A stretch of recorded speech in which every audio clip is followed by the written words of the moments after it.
Welcome back, it is 2019 and this is episode 503,922 of the Canonical Chronicle.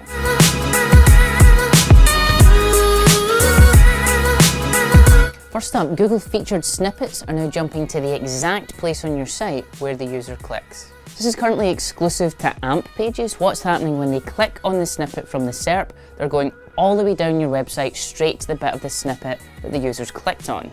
So if you've done some sort of landing page optimization or wrote this really beautiful copy, the user's going to see none of it.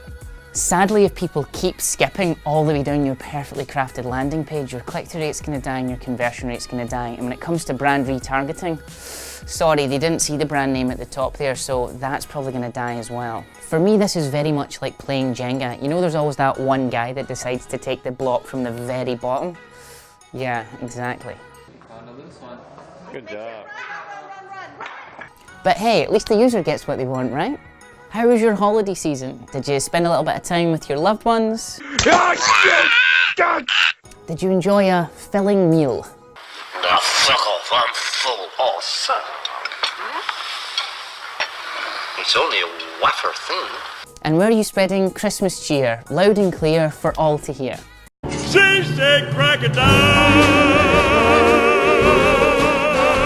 I tell you who wasn't, John Mueller. He was helping us lot answer all of our SEO questions through the entire festive season.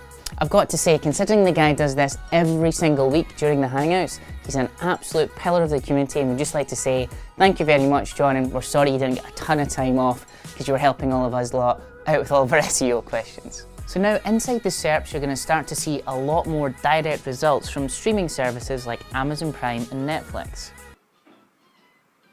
So most people would think, oh, this is great, they're giving the user what they want, so when you Google something around your favourite show, it just surfaces play this now on Netflix or play this now on Amazon. No, I do agree that it is good for the user, but you just got to think about why Google is actually starting to do this. Gee, Ray, what do you want to do tonight? The same thing we do every night, Pinky. Try to take over the world. Okay, let's say that you're Google, and then you see this noob come in called Netflix, and they're slowly dominating all of the online streaming game. But you're Google, you own YouTube, the original gangster of streaming video. So what are you going to do? Are you going to let some new guy come in and take all of your market share? Or are you going to do what Google does best? What's the point of having fuck you money if you never say fuck you?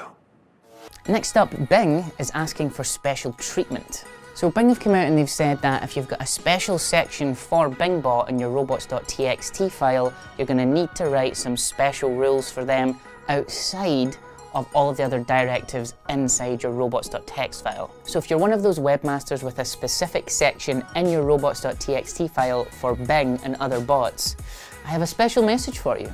Kill yourselves. Girl power, sisters before misters. I'm only kidding, but you do now need to make sure that if you've got directives outside of the BingBot section, you need to duplicate them inside of the BingBot section as well, so you've got the same directive but for different bots. Although, I kind of feel it's a bit strange that that would be required. Like, Bing is kind of acting like a bit of a needy girlfriend. They just sit in the corner going, me. Next up, Google acquires Superpod for $60 million. If you want it back, you're going to have to pay me $1 million. Who are Superpod, I hear you ask? I don't know either, but they just made $60 million. Essentially, it's a network of experts that are answering questions in a kind of a social media thing. Think a kind of a Facebook meets Quora meets a forum meets a search engine. Now, a lot of people were getting really excited about this acquisition, especially for Google Assistant and what it's going to mean for voice. Everyone's like, voice, voice, voice, this is a year of voice. But if I'm honest, I think there's slightly more to this acquisition than just powering Google Assistant. Just think about where Google used humans to actually power the SERPs, the quality raters. And the thing is, with more answer boxes in more position 0, those answers need to be absolutely perfect and verified by experts if users are going to keep using the service and enjoying that whole answer box experience. Now, if I have a community of experts that can answer questions for me at scale, Surely what I want them to do is go look at all my answer box position 0 questions and validate if it's a good answer or a bad answer. So if this does start to roll out in the future, what is it going to mean for organic search? Well, it's going to mean more and more and more position 0 and more perfectly answered questions right in the SERPs. And as SEO people, we're going to see our organic traffic continue to do that. So now would be a great time to brush up on your other digital marketing skills. Y'all got skills?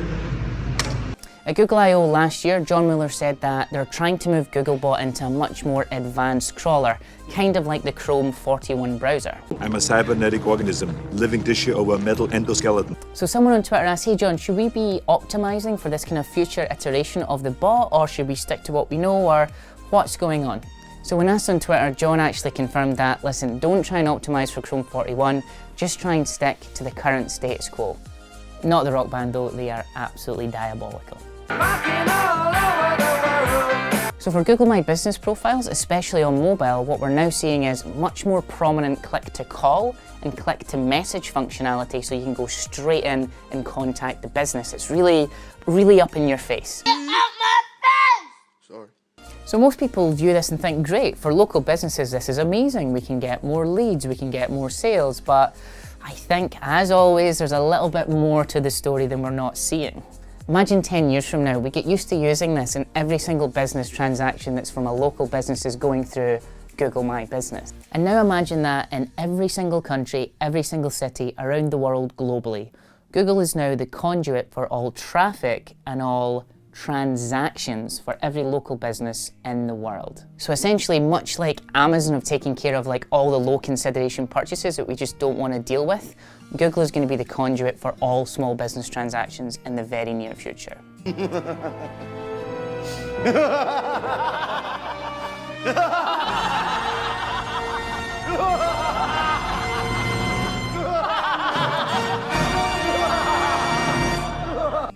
That is everything for the first Canonical Chronicle of 2019. Thank you so much for watching. Please follow us on social and subscribe to our channel. But until next time, we'll see you later.